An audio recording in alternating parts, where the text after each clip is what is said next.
bajo la superficie de los logros científicos y del adelanto tecnológico, se gestará una profunda decadencia moral que corroerá los cimientos mismos de la sociedad. La humanidad, al separarse deliberadamente de la ley divina, perderá el discernimiento espiritual y llamará bien a lo malo y malo a lo bueno, confundiendo la luz con las tinieblas y justificando aquello que el cielo ha condenado desde el principio. Las ciudades se convertirán en centros de corrupción moral, donde la violencia, la injusticia y la impureza serán toleradas y aún celebradas. El egoísmo dominará las relaciones humanas y el amor al prójimo se enfriará hasta casi extinguirse. La ambición desmedida llevará a los hombres a oprimir a los débiles, a explotar al pobre y a sacrificar la verdad en el altar de la conveniencia. Los gobiernos, lejos de ser instrumentos de justicia, actuarán impulsados por intereses ocultos, y la ley será aplicada con parcialidad, favoreciendo al poderoso mientras se silencia el clamor del oprimido. La familia, institución establecida como baluarte de la sociedad, será atacada de manera sistemática. Los principios que durante siglos dieron estabilidad al hogar serán ridiculizados, y el orden divino será reemplazado por teorías humanas que prometen libertad, pero conducen al caos. Los niños crecerán sin guía moral firme, expuestos a influencias que deforman el carácter y debilitan la conciencia. Padres y madres, absorbidos por las exigencias de la vida moderna, descuidarán la formación espiritual de sus hijos, y una generación se levantará sin conocimiento del Creador ni respeto por su ley. En el ámbito religioso, se producirá una transformación sutil pero profunda.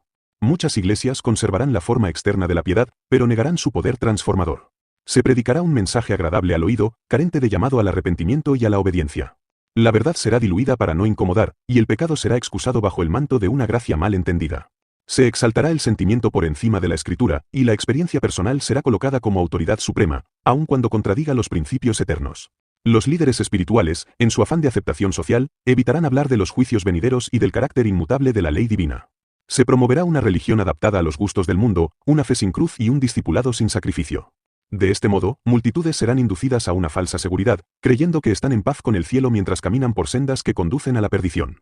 El enemigo de las almas obrará con gran astucia, introduciendo errores revestidos de apariencia de verdad, engañando aún a muchos que se consideran fieles. A medida que la humanidad se aparte más del Creador, la naturaleza misma reflejará el desorden moral. Aumentarán los desastres, las catástrofes y las señales de inestabilidad en la tierra. Terremotos, inundaciones, sequías y tempestades hablarán con voz solemne a un mundo indiferente. Sin embargo, en lugar de humillarse y reconocer la necesidad de un cambio espiritual, los hombres atribuirán estos eventos a causas meramente naturales, negándose a escuchar el llamado al arrepentimiento que resuena en cada advertencia. El espíritu de inquietud y temor se apoderará de las naciones. A pesar de los esfuerzos por establecer una paz duradera, los conflictos se intensificarán. Habrá guerras y rumores de guerras, y el corazón de los hombres desfallecerá ante la expectativa de las cosas que vendrán sobre la tierra. Las alianzas humanas demostrarán ser frágiles, y las promesas de seguridad se desvanecerán rápidamente. En medio de este escenario, la humanidad buscará desesperadamente soluciones, pero rechazará la única fuente verdadera de esperanza. No obstante, en medio de la oscuridad creciente, el cielo no permanecerá en silencio. Aun cuando el mundo se hunda en la incredulidad, habrá un testimonio fiel que se levantará para proclamar la verdad sin temor. La luz divina brillará con mayor intensidad cuanto más densas sean las tinieblas. Aquellos que permanezcan firmes en la obediencia a la voluntad de Dios serán considerados extraños, extremistas o perturbadores de la paz, pero su testimonio será esencial para advertir al mundo del peligro inminente. Esta condición del mundo no surgirá de manera repentina, sino como resultado de un largo rechazo de la verdad y de una resistencia persistente al espíritu. Cada advertencia desoída, cada llamado ignorado, endurecerá más el corazón humano, hasta que llegue un punto en que la conciencia se vuelva insensible. Entonces, los acontecimientos finales se precipitarán con rapidez, y muchos se sorprenderán al descubrir que el tiempo de gracia que creían interminable ha llegado a su fin. Así, el escenario quedará preparado para los eventos decisivos de la historia humana. La corrupción moral, la confusión espiritual y la autosuficiencia humana convergerán en una crisis sin precedentes. Solo aquellos que hayan edificado su fe sobre el fundamento inconmovible de la verdad divina podrán permanecer firmes cuando todo lo demás se derrumbe. El mundo seguirá su camino, ajeno al hecho de que se encuentra al borde de la eternidad, mientras el cielo observa con solemnidad el desarrollo de los últimos actos del gran conflicto. Detrás de los acontecimientos visibles que sacuden al mundo, se desarrollará un conflicto más profundo y decisivo, imperceptible para la mayoría, pero determinante para el destino eterno de cada alma. No será una lucha meramente política, social o económica, sino una confrontación espiritual que abarcará cada pensamiento, cada decisión y cada lealtad del corazón humano. Dos principios opuestos estarán en pugna, la obediencia a la voluntad divina y la rebelión contra su autoridad. Aunque muchos intentarán permanecer neutrales, llegará el momento en que la neutralidad será imposible, pues el conflicto exigirá una definición clara y consciente. El origen de esta lucha no se encontrará en la tierra, sino en los atrios celestiales, donde la armonía perfecta fue quebrantada por el surgimiento del orgullo y el deseo de exaltación propia. Ese espíritu de rebelión, al ser expulsado del cielo, buscará establecer su dominio entre los habitantes del mundo. A lo largo de la historia, este poder trabajará incansablemente para distorsionar el carácter del Creador, presentándolo como severo e injusto, y para inducir a los hombres a desconfiar de su ley.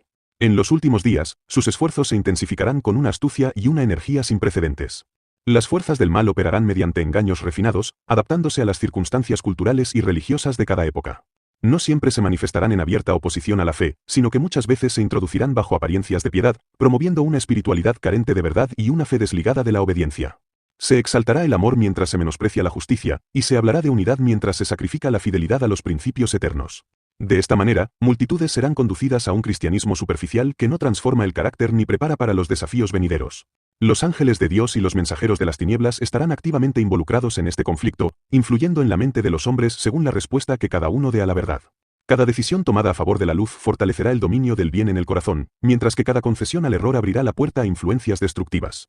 Aunque esta lucha no será percibida con los sentidos naturales, sus efectos se manifestarán claramente en la conducta, en las prioridades y en el carácter de las personas y las naciones. A medida que se acerque el desenlace final, el poder engañador del mal alcanzará su máxima expresión. Se producirán manifestaciones sobrenaturales que sorprenderán al mundo y llevarán a muchos a creer que el cielo respalda movimientos y enseñanzas contrarias a la verdad revelada. Milagros aparentes, señales y prodigios serán utilizados para confirmar el error y para desacreditar el mensaje fiel que advierte sobre los peligros del engaño. Aquellos que no estén firmemente arraigados en la palabra divina serán fácilmente arrastrados por estas manifestaciones impresionantes. El conflicto se centrará especialmente en la ley divina, pues esta constituye el fundamento del gobierno celestial. El intento de invalidar o alterar los mandamientos será presentado como un avance espiritual y una expresión de amor y tolerancia. Sin embargo, detrás de estas propuestas se ocultará el mismo espíritu de rebelión que desde el principio buscó derrocar la autoridad del Creador. La lealtad a la ley será considerada legalismo, mientras que la desobediencia será exaltada como libertad espiritual. En este contexto, el pueblo fiel será objeto de incomprensión y oposición. Aquellos que se aferren a la verdad y mantengan su fidelidad a los principios divinos serán señalados como obstáculo para la paz y el progreso. Se les acusará de causar divisiones y de resistirse a la unidad religiosa y social. No obstante, su firmeza no será producto de terquedad humana, sino de una convicción profunda nacida de la comunión con Dios y del entendimiento claro de su voluntad. La presión para conformarse aumentará gradualmente. Primero se apelará a la razón humana, luego al sentimiento de pertenencia y finalmente al temor. El conflicto invisible se hará visible en decisiones concretas que afectarán la vida cotidiana, el trabajo, la adoración y la conciencia. Cada persona será probada, no por lo que profesa con los labios, sino por la fidelidad demostrada en las circunstancias más difíciles. La verdadera fe se revelará no en tiempos de prosperidad, sino en medio de la oposición y la prueba. Aún así, el cielo no abandonará a quienes permanezcan leales. La presencia divina se manifestará de manera especial en aquellos que decidan obedecer a Dios antes que a los hombres. Aunque externamente parezcan débiles y desamparados, serán sostenidos por un poder invisible que fortalecerá su fe y les concederá valor para permanecer firmes. El conflicto, aunque intenso, no será interminable, y cada acto de fidelidad tendrá un peso eterno en el gran juicio final. De este modo, el mundo avanzará hacia una polarización definitiva. Las líneas de separación se volverán cada vez más claras, y el conflicto que por tanto tiempo se desarrolló en secreto quedará plenamente expuesto. El destino de la humanidad dependerá de la respuesta individual a la verdad, y el desenlace de esta lucha determinará quiénes estarán preparados para los acontecimientos finales que pronto se desencadenarán con rapidez inesperada. A medida que el conflicto espiritual se intensifique, el mundo religioso experimentará una transformación profunda que preparará el camino para los eventos decisivos del fin. La apostasía no surgirá de forma abrupta ni abiertamente hostil a la fe, sino que se desarrollará de manera gradual, casi imperceptible, bajo la apariencia de renovación espiritual y progreso religioso. Muchas comunidades de fe abandonarán los principios claros de la palabra divina para adaptarse a las expectativas de una sociedad que rechaza la autoridad absoluta de Dios. Así, lo que en un principio parecerá una búsqueda sincera de relevancia terminará convirtiéndose en una renuncia silenciosa a la verdad. La doctrina será reemplazada por la experiencia, y la emoción ocupará el lugar de la convicción basada en la Escritura. Se enseñará que la unidad es el valor supremo, aun cuando esta unidad se logre a costa de la verdad. El error y la verdad serán colocados en el mismo nivel, presentados como simples perspectivas distintas de una misma realidad espiritual. De esta manera, se perderá la capacidad de discernir entre lo santo y lo profano, y el pueblo será preparado para aceptar cualquier enseñanza que prometa paz, prosperidad y aceptación social. Los líderes religiosos, en su deseo de influencia y reconocimiento, buscarán alianzas con el poder civil y con otras instituciones humanas. Se promoverán movimientos interreligiosos que enfatizarán puntos comunes mientras ignoran las diferencias fundamentales que definen la fidelidad a Dios. Bajo el pretexto de sanar divisiones históricas, se establecerá una fraternidad espiritual que carecerá del fundamento de la verdad revelada. Esta falsa unidad será celebrada como un gran avance para la humanidad, pero en realidad constituirá una de las mayores señales de advertencia de los últimos tiempos. La predicación del arrepentimiento, del juicio y de la obediencia será considerada anticuada y divisiva. En su lugar, se proclamará un mensaje de tolerancia ilimitada, donde el pecado no será confrontado y la santidad será redefinida según criterios humanos. Se afirmará que Dios no exige cambios radicales en la vida, sino simplemente una actitud positiva y una fe genérica. Así, la religión perderá su poder transformador, y las iglesias se llenarán de personas que profesan creer, pero cuya vida no refleja una verdadera conversión. La apostasía alcanzará su punto culminante cuando las instituciones religiosas busquen imponer sus enseñanzas mediante la autoridad civil. Lo que comenzó como una unión voluntaria en nombre de la unidad espiritual evolucionará hacia un sistema de coerción moral y religiosa.